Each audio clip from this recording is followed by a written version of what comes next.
이 마태복음 11장, 12장에 예수님의 논쟁 사건을 다루면서 정치권이 좀 생각이 많이 납니다. 사람이 보고 싶은 것만 보고 믿는다라는 것을 우리는 많이 경험합니다. 똑같이 언론에서는 막 추측성 기사, 의혹을 폭로하는 기사들이 항상 나옵니다. 또 우리 국민들은 그런 기사들을 좋아합니다. 그런데 그런 기사들이 나올 때마다 한쪽에서는 조작이라 그러고 한쪽에서는 진실이라고 합니다. 또 자기에게 불리한 기사가 나오면 진실이라고 했던 사람들이 그 언론들을 다 조작이라고 하고, 또 반대쪽에서는 이제 진실을 보도한다라고 이렇게 이야기를 합니다.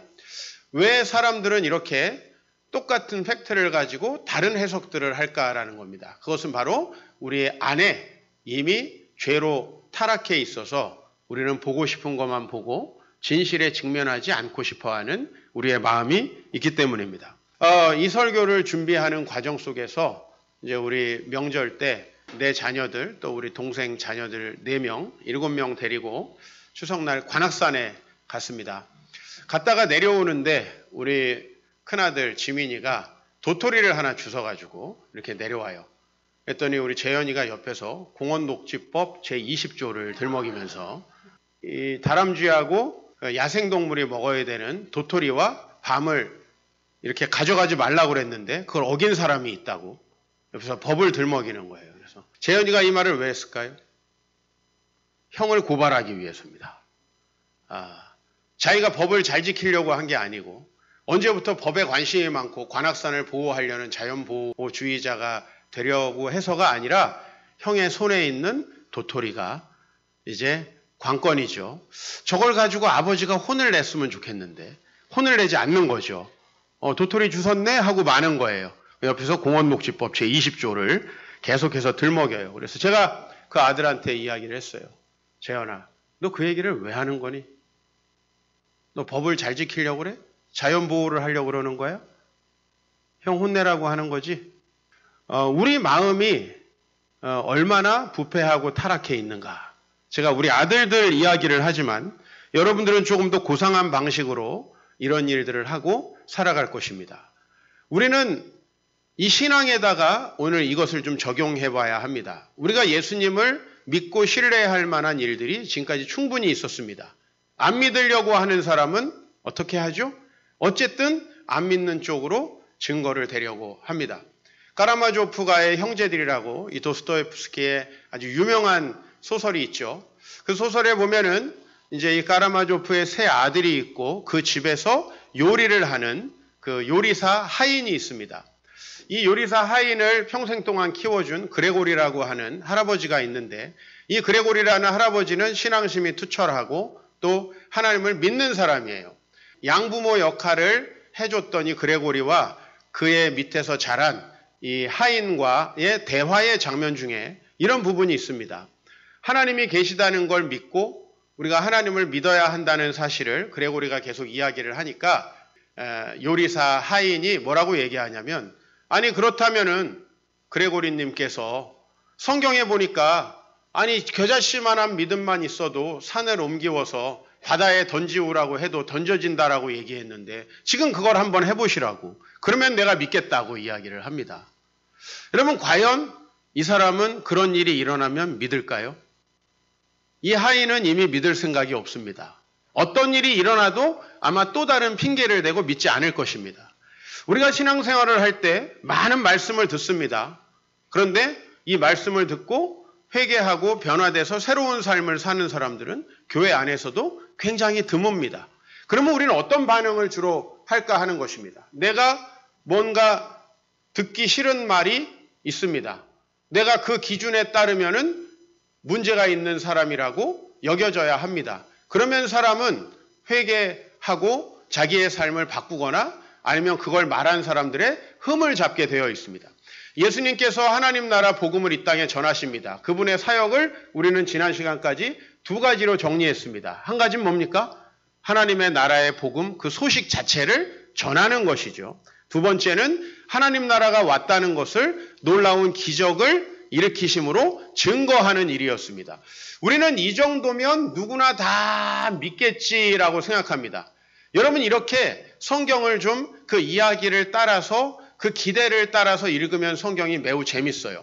8장, 9장에 예수님께서 놀라운 기적들을 행하셨습니다. 그리고 10장에 예수님은 제자들에게 가서 그런 복음을 계속해서 전할 것을 부탁합니다. 그런데 여러분 문제는 뭐죠?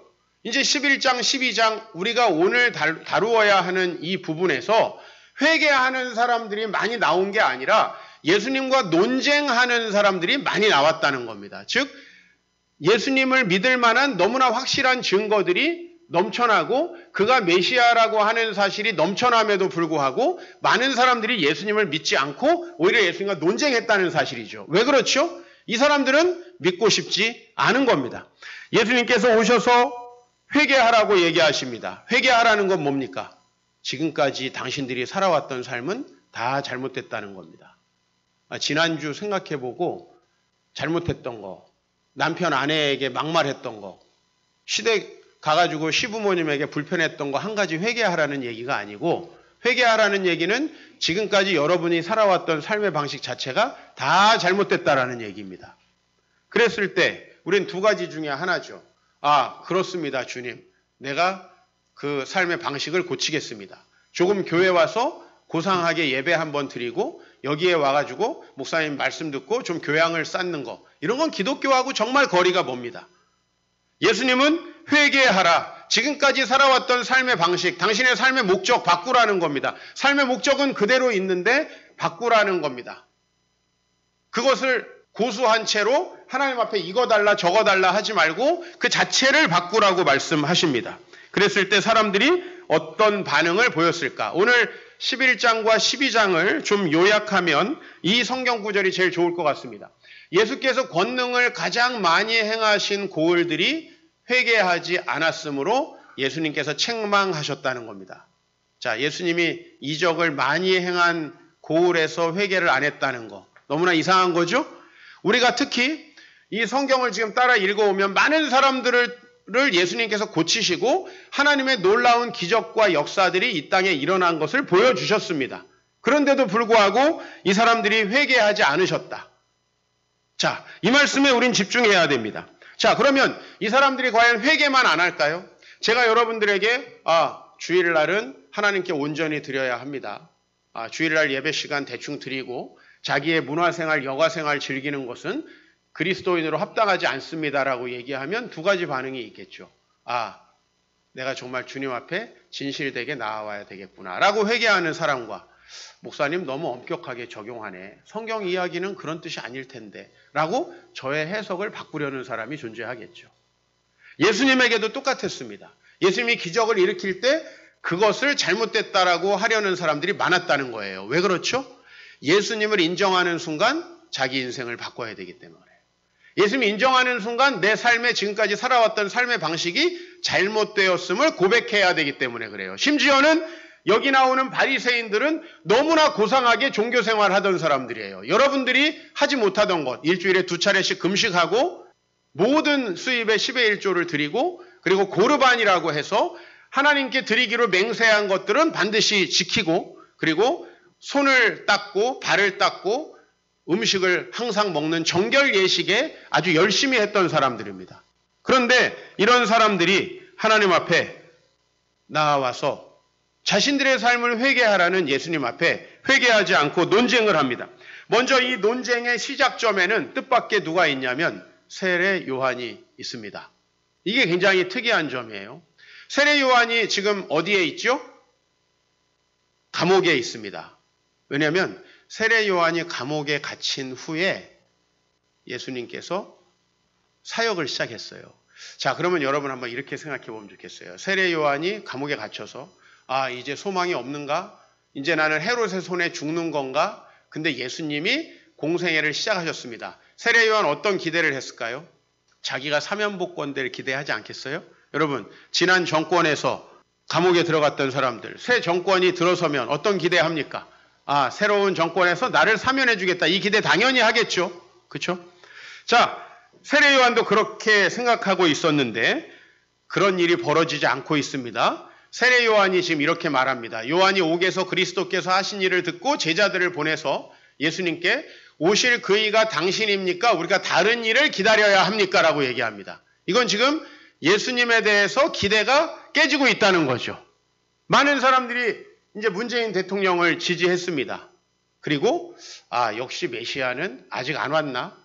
달림이 메시아가 아니고 이제 햇님을 기다려야 하나? 이런 생각을 할 수 있겠죠. 비슷한 생각을 요한이 하고 있는 겁니다. 옥에서 그리스도께서 하신 일을 들었어요. 여기서 그리스도께서 하신 일 뭐죠? 천국 복음을 전파하고 많은 이들을 병에서 고치고 회복시키는, 귀신들을 쫓아내는 사역이었습니다. 그러면 세례 요한이 무슨 생각을 했어야 정상이죠? 진짜 메시아가 오셨구나. 이제 내 사역의 끝에 그분이 이 땅을 정말 구원하시겠구나. 이렇게 생각해야 되죠. 그런데 뭐라고 얘기한다고요? 혹시 다른 분이 오셔야 하는가? 예수님은 아닌가? 라고 얘기했어요. 왜요? 자신이 여전히 옥에 있잖아요. 예수님이 뭔가 권세를 가지고 이 땅의 모든 불의한 것들을 고칠 건 줄 알았는데 예수님은 여러 곳에서 병을 고쳤고 그럼에도 불구하고 반대에 부딪히고 있습니다. 사람들에게. 나를 사면복권 시켜줄 만한 권세자가 되기는 어려울 것 같습니다. 세례 요한이 문제를 제기하는 겁니다. 세례 요한은 이제 나중에 그 예수님의 사역을 깨닫게 됩니다만은 좀 더 심각한 논쟁이 있죠. 그것은 바로 바리새인과의 논쟁입니다. 12장을 보면 예수께서 안식일에 밀밭 사이로 가실 때 제자들이 시장하여 이삭을 잘라 먹습니다. 그랬을 때 바리새인들은 보고 예수께 말하되 보시오, 당신의 제자들이 안식일에 하지 못할 일을 하나이다. 어렸을 때부터 좀 보수적인 교회에서 신앙생활을 하신 분들 어떤 기억 납니까? 주일날 매식 못하죠? 그죠? 돈 못 쓰죠? 그렇게 살아왔죠? 주일날 공부하면 됩니까? 안 됩니까? 언제부터 가능합니까? 그러면 시험 기간엔 가능합니까? 아니면 주일날 해가 지면 가능한가요? 12시까지 가야 되나요? 자, 우리는 이런 것들을 따지면서 신앙생활을 했습니다. 이거 왜 이런 규칙이 만들어졌을까요? 이것은 제가 어렸을 때 배우기로는 주일을 신실하게 지키기 위한 것입니다. 근데 요즘에 우리 교회는 이제 내가 좋은 레스토랑 가지 말라고 경고해야 되는 상황에 이르렀습니다. 매식을 제가 왜 하도록 허락했을까요? 왜 여러분들이 오더해서 먹을 수 있게 허락했을까요? 좀 더 하나님의 말씀에 집중하고 우리가 이 주일에 하나님의 통치를 받아들이기 위해서 좀 더 우리의 시간을 아끼기 위해서였습니다. 제가 여러분들에게 좋은 레스토랑을 가서 파티를 하라고 그렇게 하지 않았습니다. 그러나 제 의도가 또 깨어지고 있습니다. 자, 우리는 언제나 만들어 놓은 규칙을 또 오용하려는 가능성이 있어요. 왜 바리새인들은 안식일에 아무것도 하지 못하게 했을까요? 심지어는 안식일에 어느 정도입니까? 제가 전에도 한번 얘기했지만 제가 독일에서 오신 선교사님과 캐나다에서 한 방을 쓴 적이 있습니다. 집회 강사로 가가지고. 근데 그분이 이제 독일에 있는 유대인들 이야기를 해주는 거예요. 독일엔 유대인들이 지금도 많이 사니까. 근데 그분들은 금요일 저녁 6시부터 토요일 저녁 6시까지는 엘리베이터에 불도 누르지 않고 방에도 불을 켜지 않는데요. 그럼 목사님 깜깜하게 지냅니까? No. 금요일 6시가 되기 전에 불을 켜놓는 거예요. 낮에. 그리고 끄지 않습니다. 왜? 끄면 다시 켜야 되니까. 엘리베이터는 어떻게 합니까? 다른 사람이 와서 눌러줄 때까지 기다립니다. 이방인들이 누르면요. 타는 거예요. 그래서 안에서 자기가 안 누르고 몇 층 좀 눌러주세요. 이렇게 해서 하는 겁니다. 자, 이런 규칙은 원래 왜 만들어졌을까요? 2000년, 2500년 전에 만들어진 거예요. 원래는 온전히 하나님만 예배하기 위해서 이런 규칙이 만들어졌어요. 그러나 우리 교회도 제가 매식을 하라고 하니까 이제 모든 어린아이들이 GS25C를 쥐방울처럼 드나들고 있습니다. 제가 이러라고 그걸 한 건 아니죠. 심지어는 애들이 하는 건 제가 괜찮아요. 좀 알만하신 여기 있는 교양인들도 전부 다 나가서 밥 먹고 수다 떨다가 소그룹을 하지 못합니다. 여러분, 사람이 얼마나 타락하고 부패하는가. 우리는 오늘 이 안식일 논쟁에서 이 바리새인들이 왜 제5계명 안식일을 기억하여 거룩히 지키라 왜 했어요? 우리 아까 재현이가 왜 공원녹지법 제20조 들먹였어요? 자기가 다람쥐를 보호하려고? 도토리와 밤을 보호해서 야생동물을 관악산에 풍성하게 하려고? 그런 의도가 전혀 아니라는 거 아시겠죠? 바리새인들은 오늘 당신들 왜 안식일에 이삭을 이렇게 뜯어서 먹습니까? 왜 이 얘기를 합니까? 왜 우리는 왜 매식을 하지 말라고 합니까? 이런 얘기를 왜 합니까? 그 모든 의도가 하나님 앞에 새로운 삶을 살기 위해서가 아니라 자신들이 회개하지 않기 위해서라는 거예요. 자신들이 회개하지 않기 위해서. 삶의 방식을 바꾸고 싶지 않으니까. 교회에 와서 술은 자제합시다. 그러면 둘 중에 하나죠. 목사님의 말씀이 덕을 세우는 일에 옳다. 그러니까 내가 자제해야지. 근데 아직도 옛버릇이 있어서 내가 참 이거 가지고 기도해야겠다. 최소한 이런 태도를 가져야 되죠. 그런데 왜 술을 꼭 금하는가? 그것은 율법주의 아닌가? 그래, 맞아요. 율법주의 맞는데 그 얘기를 여러분은 왜 하는 겁니까? 그 율법을 왜 깨트리고 싶은 거예요? 목사님, 주일날 왜 사 먹으면 안 됩니까? 주일날 왜 우리는 급한 일을 하면 안 됩니까? 왜 정급한 일을 왜 못하게 하겠어요? 그러나 주일날 아침 6시부터 저녁 6시까지 있는 예배 중에 아무 한 예배나 드리고 나머지 롯데마트 가고 신세계백화점 가라고 우리가 예배를 만들어 놓은 건 아닙니다. 그렇죠? 우리가 이 일을 왜 하는가에 대해서 생각을 해야 됩니다. 제가 1부 예배 때 가끔 불편해요. 왜냐하면 우리 1부 예배는 2부 예배 때 봉사하는 분들이 오시기 위한 예배예요. 근데 하루 여가를 즐기려는 분들이 가끔 1부 예배에 오십니다. 왜 오시는 건가요? 하나님을 아침부터 일찍이 만나고 싶어가지고? 여러분, 우리는 우리의 마음을 알아야 된다는 거예요. 갑자기 여러분이 바꿀 수 없다고 하더라도 적어도 하나님의 말씀이 여러분에게 부딪혔을 때 우리는 바리새인과 같은 태도를 취하면 안 되는 거예요. 예수님이 오셨으면 그분은 우리의 주님으로 믿고 내 삶의 모든 것들을 그분에게 맞추려는 최소한 태도를 가져야 한다는 것입니다. 그러나 오늘 이들은 예수님을 메시아로 받아들이기 싫은 거예요. 그러니까 어떻게 하는 거죠? 당신들 안식일도 안 지키는 사람들 아니냐. 두 번째, 이제 안식일에 병을 고치는 논쟁이 있습니다. 거기에서 떠나 회당에 들어가셨는데 한쪽 손 마른 사람이 있어요. 딱 바리새인들이 볼 때 저것도 예수가 저것도 고쳐가지고 우리가 메시아를 믿도록 하려는구나라는 걸 딱 알고 있죠. 그랬더니 고치지도 않았는데 뭐라고 얘기합니까? 안식일에 병 고치는 게 옳습니까? 이를테면 제가 다시 비유해서 지민이가 도토리를 딱 잡으려고 하는데 아들이 뭐라고 그러는 거예요, 옆에서? 아니, 잡지도 않았는데. 공원녹지법 20조에 다람쥐를 위해서 도토리와 밤은 두고 갑시다. 이거를 얘기하는 거죠. 예수님 병 고치려. 그러면 왜 그런 건가? 정말 바리새인들은 안식일을 잘 지키려고 하는 걸까요? 제가 여러분들에게 그 많은 것들이 있을 때 여러분은 왜 목사님 이렇게 율법주의적으로 합니까? 그 얘기는 정말 여러분 신앙생활을 잘 하려고 그렇게 하는 건가요? 그러면 하나님이 복을 주실 겁니다. 그러나 아니라면 우리의 그 모든 말들은 다 뭐죠? 프레임 논쟁에 불과한 거예요.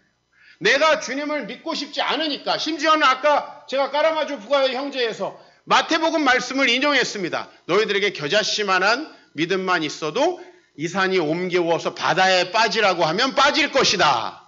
목사님 한번 해보시죠. 안 되네요. 이걸 왜 하라고 하는 걸까요? 안 믿으려고 이미 하는 거죠. 안 믿으려고.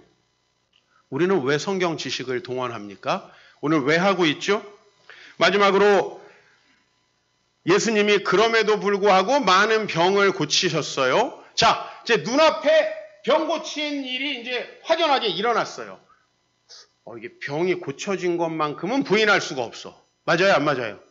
자, 이제 딸 논문 저자가 일저자라는 건 드러났어. 비유하자면. 태블릿 PC가 있었던 건 드러났어. 좀 옛날 거로 말하자면. 자, 이제 그러면 어떻게 해야 돼요? 그거 할 수도 있는 거 아니냐. 이제 이렇게 가야 되겠죠? 자, 그 다음에 어떻게 했어요? 예수님이 귀신이 들려가지고 말 못하는 그리고 눈이 먼 그러한 환자를 고치셨어요. 그랬더니 바리새인들이 뭐라 그래요? 같이 읽어봅시다. 시작.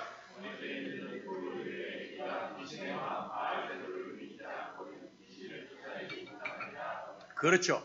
이거 귀신 들려가지고 한 거다. 왜? 여러분 가끔 신접한 사람도 이상한 일 일으키잖아요. 이런 스피리추얼한 현상은 예수님 안 믿는 사람들에게도 나타납니다.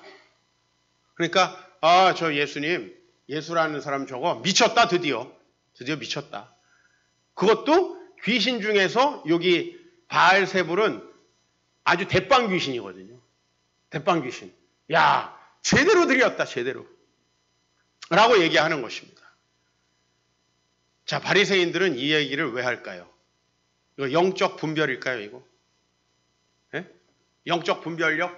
아니죠? 이들은 무엇을 해도 이렇게 생각하려고 작정하고 있죠.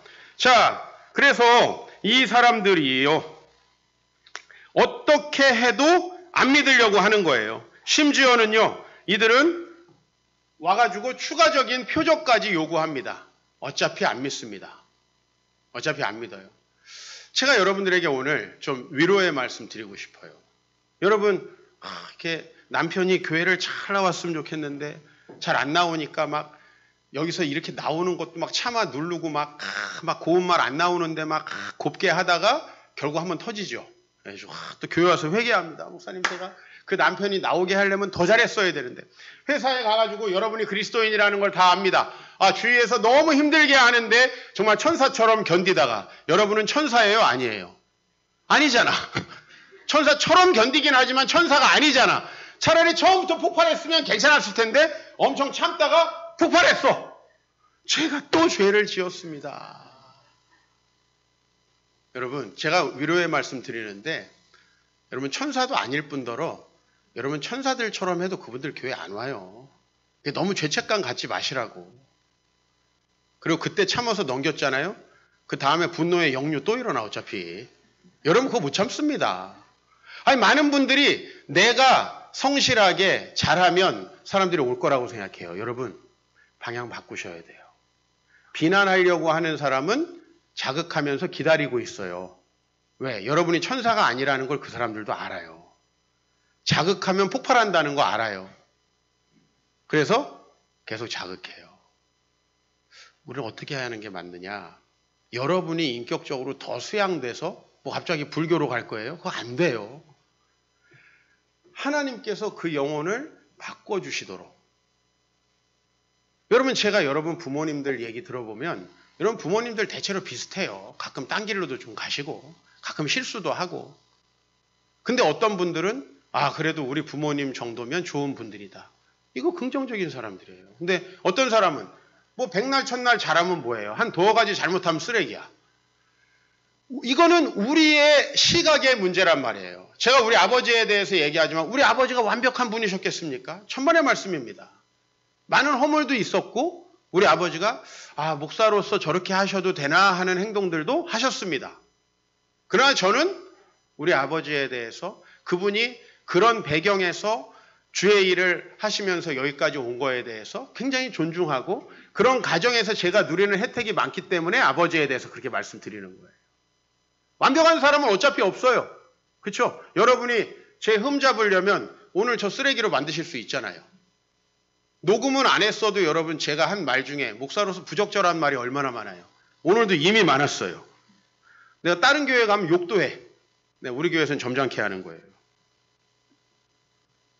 우리는 흠을 잡으려고 하면 얼마든지 잡을 수 있다는 거예요. 잡으려고 하면. 여러분 그 마음이 바뀌어야 되는 거예요. 마음이 바뀌면 그게 아무것도 아니에요.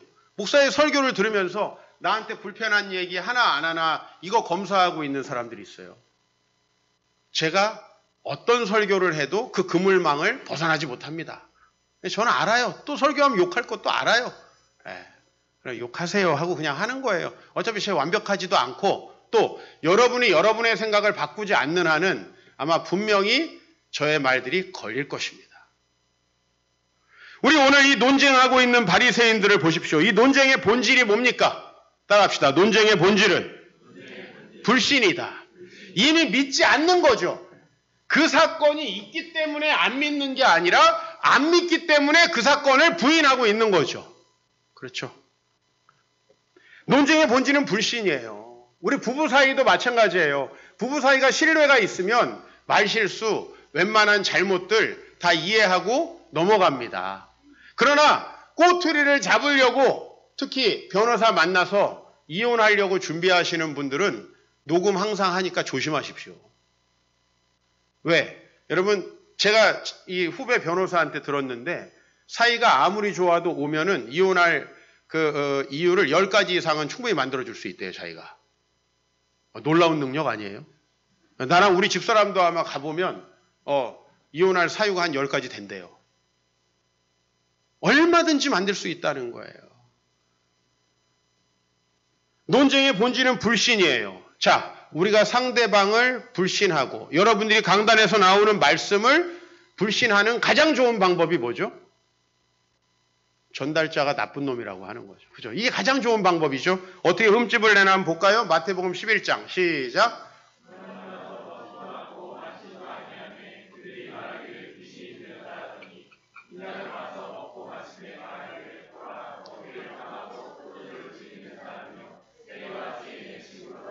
네, 우리 그리스도인들은 이 두 가지 유형이 있어요. 요한과 예수님은 둘 다 하나님의 나라를 전파하는 분들이셨어요. 근데 한 분의 스타일은 어때요? 금욕적이고 절제하고 많은 사람들과 교제하지 않으면서 묵상에 집중하시는 이런 형태의 사역을 했어요. 그게 세례 요한이에요. 그죠? 광야에서. 또 한 분 예수님은 세리와 죄인들을 찾아가시고 만나주시고 왜? 예수님이 자신을 만난다는 자체가 어떤 거죠? 사회에서 버림받은 사람들이 나와 친구야 라는 얘기를 해주는 거죠. 유대인들의 식사는 이거예요. 여러분 갈라디아서 2장에도 보면 감히 베드로를 바울이 혼내는 장면이 나와요. 왜 혼냈냐면 이방인들하고 식사하다가 유대인들이 온다고 하니까 나 이방인하고 식사하는 거 그 사람들한테 걸리면 골치 아파하고 도망갔어요. 이거에 대해서 바울이 크게 혼났어요. 어떤 의미라는 거죠? 이 식사가? 그냥 나 밥 한 번 먹었어 이런 게 아니라는 거죠. 이게 굉장히 중요한 의미예요. 우리 문화권은 그 정도는 아니잖아요. 그렇죠? 내가 뭐 여러분한테 밥 먹었다고 뭐 우리가 친구다 이거 아니잖아요. 그렇죠? 우리는 밥 먹을 수 있잖아요. 여긴 아니에요. 절대 그들과 세리와 죄인들과 부정하다고 여겨지는 사람들은 밥을 같이 먹지 않았습니다. 근데 예수님 밥 먹었어요. 그랬더니 뭐라고 그래요? 목사다 목사. 목사. 우리 목사들이 좀 잘 먹고 신방하면 먹사라고 그래요. 목에 좀 살이 붙고 이러면은 먹사다. 그 다음에 또 안 먹고 이렇게 혼자 말씀 묵상하고 이러면 성격 더럽게 까칠하다. 신방도 안 한다. 이렇게 욕하는 거예요. 왜? 어차피 싫은 거야. 그죠? 어차피 싫은 거야. 어차피 싫으면 먹어도 싫고 안 먹어도 싫다니까. 여러분 남편이 여러분 싫어하면 아무래도 소용없어. 화장하면 화장했다고 뭐라 그러고 안 하면 여기가 비무장지대냐고 욕해. 그건 방법이 없는 거예요. 직장에 한번 가보세요. 여러분들이 누구와 이미 사이가 틀어져 있다. 이건 여러분 일단 좋지 않은 것을 보려고 하기 때문에 상대방의 마음을 하나님께서 바꿔주시지 않는 한은 힘들어요.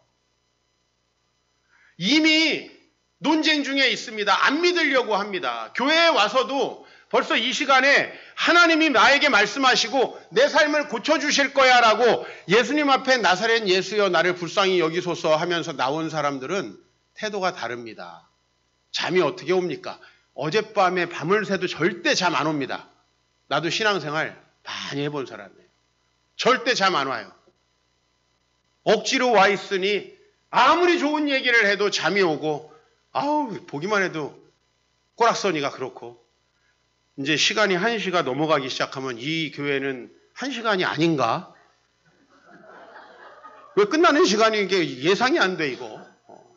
목사님 또 피를 받았네 또. 주보에 보니까 아직 뒷칸까지 안 갔네. 그러면서. 방법이 없어요.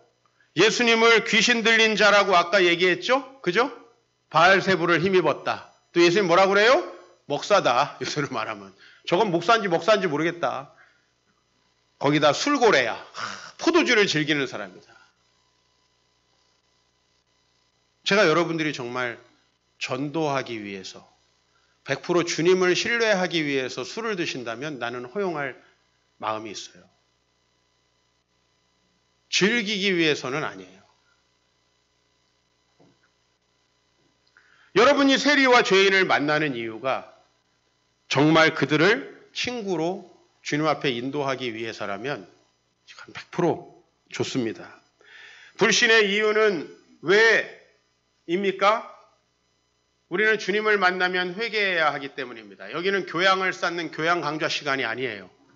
주님을 만나면 우리는 지금까지의 삶의 방식이 잘못되었다는 것을 고백하는 것입니다. 이 교회는 굉장히 심각한 곳이에요. 그렇기 때문에. 저도 처음에 이런 곳인지 몰랐어요. 근데 제가 신앙을 경험하고 목회를 하면 할수록 교회는 정말 가장 중요한 문제를 다루는 거예요. 왜? 여러분, 우리가 솔직히 얘기해서 돈 조금 월급 오른다고 삶이 달라져요? 싱글이다가 결혼하니까 삶이 달라져요? 오히려 지옥을 경험하시는 분들 많아요. 남편과 아내 때문에 주님께 나오게 됐다. 이런 분들, 목사로서는 좋아요. 그것 때문에 나오게 됐으니까. 여러분, 그런 것들이 우리 삶을 본질적으로 바꾸지 않습니다. 하다못해 여러분이 무슨 조금 좋은 부서에 가고 승진하고 그게 여러분 인생을 바꾸지 않는다는 것은 이 세상 역사가 다 증명하는 것이죠. 우리 기독교 신앙의 핵심은 회개입니다. 회개하기 싫기 때문에 그때부터 갈등이 생기는 겁니다. 우리 교회에서 교회를 나간 분들이 몇 분 계시죠. 나간 거 반, 내가 쫓아낸 거 반인데 솔직히 얘기해서. 그분들 제가 비난하려는 게 아니고 잘 들어보세요. 그럼 왜 나갔냐면 내가 원하는 방식, 삶의 방식에 적어도 목사님 옳지만 제가 못하겠습니다. 이런 사람은 괜찮아요. 그 문제에서. 목사님 말씀하시는 거 너무 과한 적용인 것 같습니다. 이런 건 안 돼요. 저를 바꾸려고 하시면 안 돼요. 하나님이 저를 바꿀 수는 있어도 저를 여러분들이 바꾸시면 목사님은 너무 여성을 비하하는 것 같아요. 천만의 말씀이요. 저는 한국 사회의 페미니즘이 얼마나 한국 사회를 망치고 있다는 것을 항상 얘기합니다. 가부장제가 한국을 5,000년 동안 망치더니 이제는 페미니즘이 가정을 망치고 있어요. 우리가 원하는 건 그런 게 아니죠. 진짜 사랑하는 부부, 하나된 부부, 가정을 위해서 희생하는 부부, 그리고 가정을 위해 희생하는 부모. 그래서 다음 세대를 키워내는, 하나님의 자녀로 키워내는 그런 가정을 우리가 원하는 거죠. 여러분, 우리가 삶의 방식을 바꾸라는 그 회개의 요구에 아까 읽었던 말씀, 예수께서 권능을 가장 많이 행하신 고을들, 예수님이 왜 권능을 행했죠? 왜 여러분들에게 물질적인 축복을 주셨죠? 왜 여러분들에게 친구를 주시고 왜 여러분들에게 대학을 붙여주셨어요? 왜 하나님의 능력을 보여주셨습니까? 하나님의 능력으로 충분히 살 수 있다라는 걸 보여주기 위해서 여러분에게 능력을 보여주신 거죠. 자, 그러면 우리가 하나님의 능력으로 충분히 살 수 있다. 삶의 방식이 바뀌는 거죠. 자, 이렇게 한번 비유를 들어볼게요. 내가 우리 시은이를 고등학교를 충분히 보낼 수 있는 경제력이 있다라고 칩시다. 근데 우리 시은이가 나를 못 믿고 아빠는 목사님이니까 분명히 돈이 없을 거야. 아빠도 다 자기가 돈 벌어서 학교 다녔대. 고로 나도 중학교 때부터 알바를 해서 고등학교 학비를 벌어야 되겠다. 자, 이 아이에게 있어서의 회개는 뭔가요? 그 아버지를 신뢰하고 알바를 그만두는 게 회개입니다. 고등학교에 가기 위해서 걱정하고 알바하는 자체가 문제라는 거예요. 여러분들이 회개에 대해서 잘 생각하십시오. 회개는 여러분들이 양심에 거리끼는 몇 가지 일을 잘못했다고 하는 게 아닙니다. 오히려 여러분이 양심에 전혀 거리끼지 않고 지금 여러분의 몸과 가죽처럼 붙어있는 여러분의 습관들이 진짜 회개해야 될 영역들이에요. 그걸 바꾸지 않으면 하나님 나라는 임하지 않아요. 왜? 어차피 내가 살아가는 방식에서 그냥 주일날 교회만 한번 오는 거기 때문에. 그것은 여러분 쉽죠, 사실은. 그래서 예수님 이렇게 말씀하십니다. 내 아버지께서 모든 것을 나에게 주셨으니 아버지 외에는 아들을 아는 자가 없고 또 아들과 아들의 소원대로 계시를 받은 자 외에는 아버지를 알 수가 없다. 경험을 해야 아는 게 아니에요. 사실 여기 성도님들 이미 하나님을 경험하실 만한 충분한 증거들이 있거든요. 근데 어떤 분들은 세가족으로 한 달, 두 달만 와도 삶이 바뀌어요. 왜? 그 경험 속에서 하나님을 찾는 거예요. 제가 참 신기하다고 생각해요. 근데 10년, 20년 다닌 사람, 제가 볼 때는 하나님 없었으면 벌써 죽었을 사람이 하나님 모르겠다는 거예요. 안 보려고 하니까 믿어지지 않는 겁니다. 하나님이 아니면 우리는 하루도 숨 쉴 수 없죠. 여러분이 병에 걸려서 입원해 보세요. 하나님이 아니면 하루도 우리가 숨 쉴 수 없는 사람이라는 게 너무나 자명해집니다. 여러분이 결혼해서 관계의 어려움을 겪어보세요. 하나님이 내 관계를 주관해 주시지 않으면 나는 절대 누군가와 화평할 수 없는 사람이라는 걸 알게 됩니다. 그 하나님 앞에 여러분이 나아가야 하는데, 오늘 여기 보면 아들의 소원대로 계시를 받은 자 외에는 아버지를 아는 자가 없다는 거예요. 아니, 예수님이 직접 오셔가지고 보여주셔도 안 믿으려고 하는 사람은 못 믿는다. 오늘 믿으려고 오셨습니까? 믿으려고 오셨다면 이 말씀이 여러분에게 참 은혜가 되고, 여러분들은 한 주일 한 주일 참석하는 그 자체로 정말 인생의 새로운 것들을 경험하게 될 것입니다. 회개는 종교적인 의식이 아니라 회개는 우리 삶의 목적과 의미가 변화되는 것이고 삶의 방식과 태도가 변화되는 것입니다. 회개는 우리가 정말 심각한 문제를 가지고 있다는 거예요.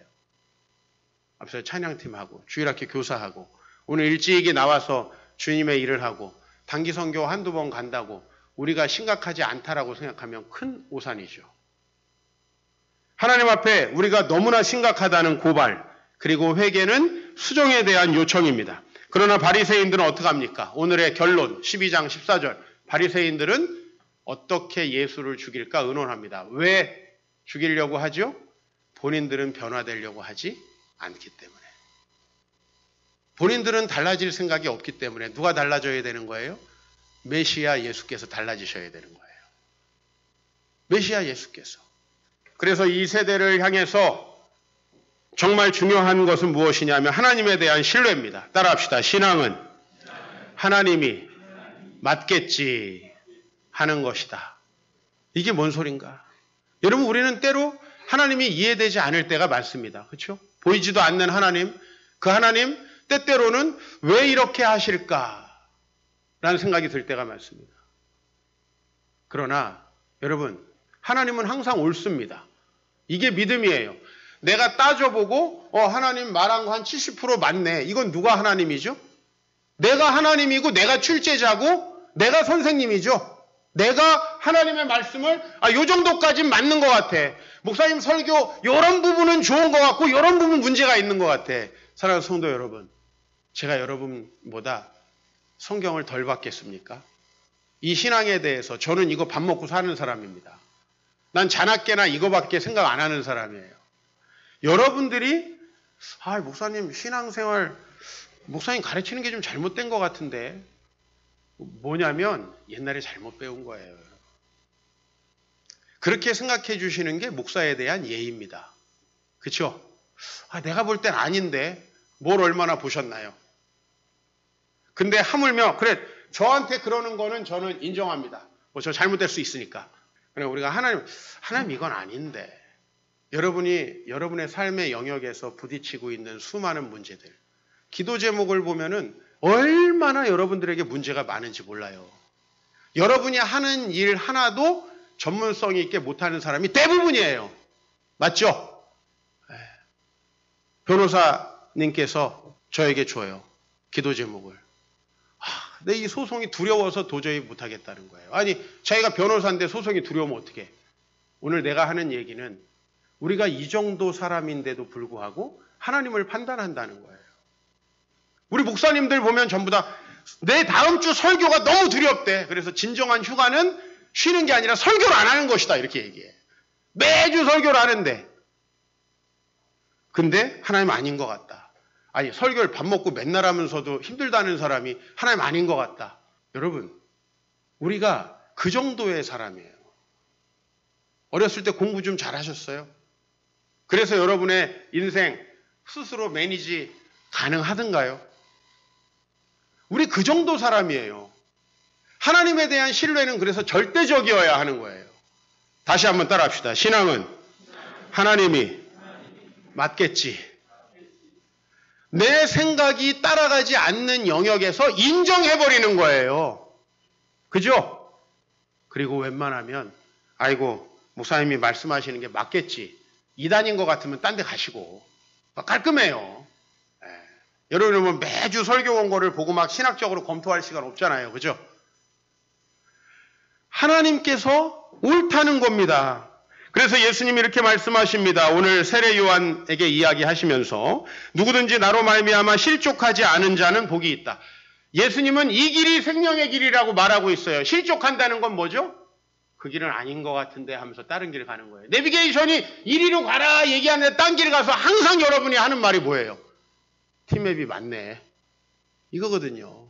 그 기계도 이게 맞네. 지난주에 티맵하고 그 다음에 자동차 내비게이션하고 두 개를 비교했는데 자동차 내비게이션이 더 시간이 적게 나오는 거예요. 그리로 갔다 큰 낭패를 봤습니다. 큰 낭패를 봤어요. 고속도로로 왜 안 인도하지? 엄청 막히더라고. 여러분, 우리 이 정도 수준의 사람이에요. 목회 전문가? 무슨 교육 전문가? 법률 전문가? 여러분, 우리가 얼마나 부족한가요? 우리나라 경제 전문가들이 우리나라 경제 잘하고 있나요? 한 번이라도? 경제는 여러분들이 열심히 근면하게 성실하게 일한 결과이지 경제 전문가 경제를 모릅니다.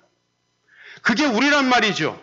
나로 말미암아 실족하지 않는 자 뭐예요? 예수님이 이 길이 생명의 길이라고 할 때 뭐라고 해야 돼요?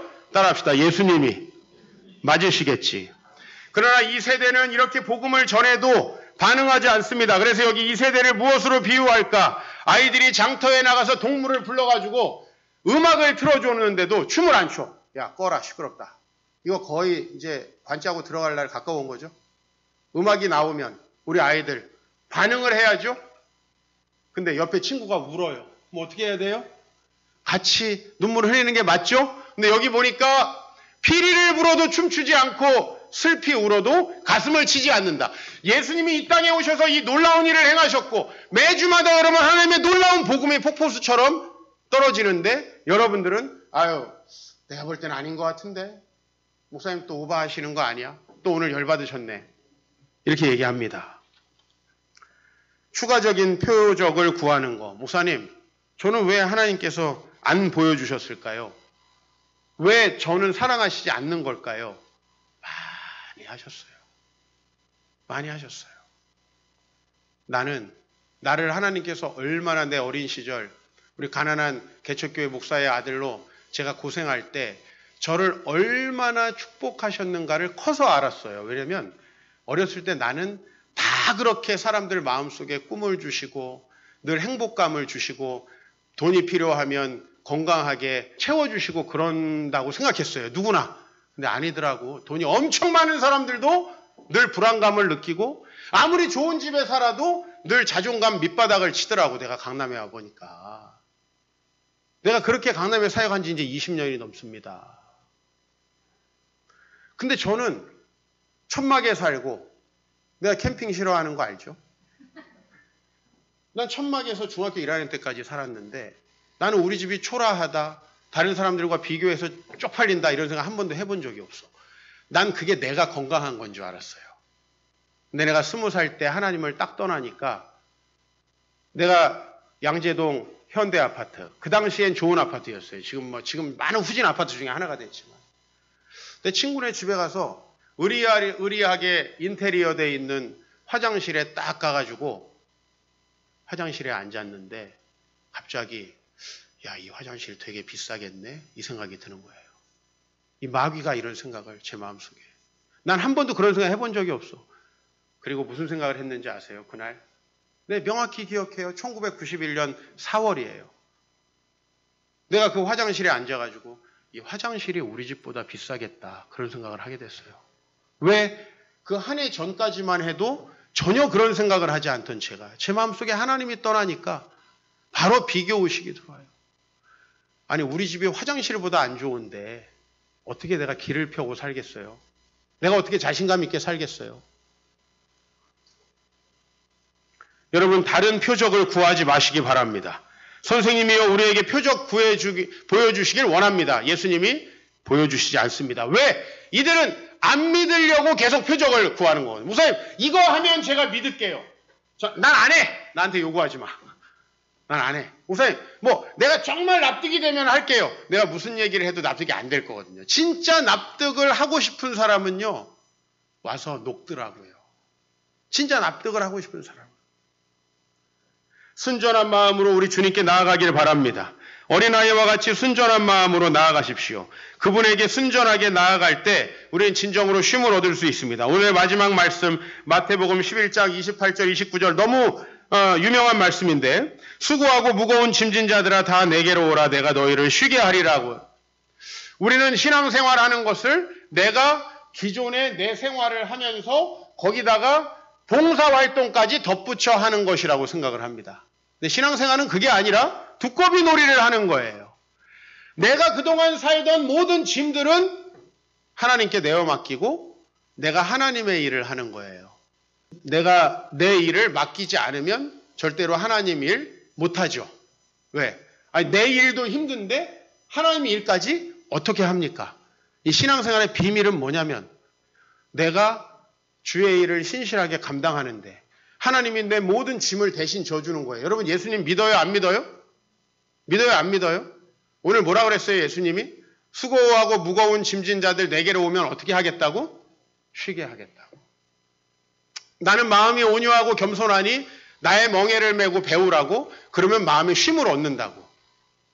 무슨 말이냐면 내가 내 인생의 짐을 지고 하나님을 멀리하고 살아갈 때는 그 인생의 짐 때문에 너무 힘든데 내 인생의 짐을 하나님 앞에 내어 맡기고 그 하나님의 멍에, 그 하나님이 나에게 주신 삶의 목적을 따라 살아가면 쉽고 편하다는 거예요. 이걸 어떻게 제가 이론적으로 설명하나요? 우리는 그냥 나 직장 생활도 힘든데 교회까지 와야 돼. 집안도 챙겨야 되고 애들도 챙겨야 되는데 선교까지 가야 돼. 그런 분들은 절대 못하세요. 이 비밀을 깨달아야 돼요. 하나님께 내어 맡길 때 하나님이 내가 걱정하고 염려하는 그 모든 것, 여러분들은 경제적으로 최소한 이 정도 스테이블 해야 되죠. 그거 안 버리면 하나님 나라 경험 못합니다. 여러분은 시간적으로 최소한 쉴 시간을 이 정도는 보장해야죠. 그 이외의 시간 하나님 앞에 드리겠죠. 그러면 하나님 나라 경험 못합니다. 이 내가 그어놓은 한계를 넘어서고 벗어날 수 있어야 합니다. 그렇죠? 그렇지 않으면 세상 걱정 염려에 노예되고 여러분에게 하나님이 굉장히 많은 것들을 주셔도 왜 나한테는 아무 일이 일어나지 않지? 하나님이 나를 보호하시는 데서 20살 때 공급을 끊으셨어요. 하나님이 내 마음의 공급을 끊으셨어요. 하나님이 내 물질의 공급을 끊으셨어요. 나는 엄청 힘들게 일하고 엄청 열심히 서울에서 오산을 왔다 갔다 하면서 일했는데 전혀 마음에 행복감이 없고 평안이 없고 비교의식, 열등감만이 내 마음을 가득 사로잡는 거예요. 아마 여러분이 이종필 목사 하면 제일 거리가 먼 감정이 열등감이라는 감정일 거예요. 지금 현재 저를 보셨을 때. 저 사람은 뭐 이렇게 가진 게 없는데 큰 소리를 치나? 우리 집사람 맨날 저한테 얘기해요. 목사님은 암은 안 걸릴 거라고. 그런 저에게 열등감이 엄청 심했던 시기가 있다는 걸 여러분 아셔야 돼요. 하나님이 내 마음을 떠나니까요. 뭐가 이렇게 비교되는 게 많고 뭐가 이렇게 부족한 게 많고 미래가 두려운지요. 그 하나님께서 오늘 여러분을 초청하십니다. 수고하고 무거운 짐진 자들아 다 내게로 오라. 안 믿으려고 마음을 닫으면 저건 거짓말인데 난 지금 사는 것만으로도 힘든데 종교생활까지 하라고 그런 분들은 아마도 하나님을 절대 경험하지 못할 겁니다. 그러나 오늘 여러분 이 말씀을 믿고 나 정말 주님 앞에 한번 의지해 봐야 되겠다. 우리 여기 여성분들 잘 들으세요. 목사님 하나도 힘든데 셋을 어떻게 키우셨어요? 이런 말하는 분들 여러분 아마 없으셨으면 없어도 힘든데 어떻게 키우셨어요? 이렇게 얘기했을 거예요. 하나님의 은혜가 없으면 우리는 살아가는 것 자체가 힘들어요. 그렇죠? 근데 하나님의 은혜가 있으면 놀라운 일을 할 수 있어요. 놀라운 일을 할 수 있어요. 그 능력을 경험하는 게 기독교 신앙이에요. 내가 내 한계를 지어놓고 하나님 나는 못하니까 이 정도만 할게요. 나는 힘드니까 하나만 나을게요. 나는 힘드니까 교회 이 정도만 나갈게요. 내 한계를 딱 그어놓고 나 좀 잘 되게 해주세요. 이건 기독교 신앙이 아니에요. 그 하나님 앞에 나아가서 우리의 모든 짐들을 내려놓고 그분에게 나아가는 거예요. 그랬을 때 하나님의 나라를 경험할 수 있습니다. 그런 복음의 삶에서 진정한 쉼을 누리시기를 주의 이름으로 축원합니다.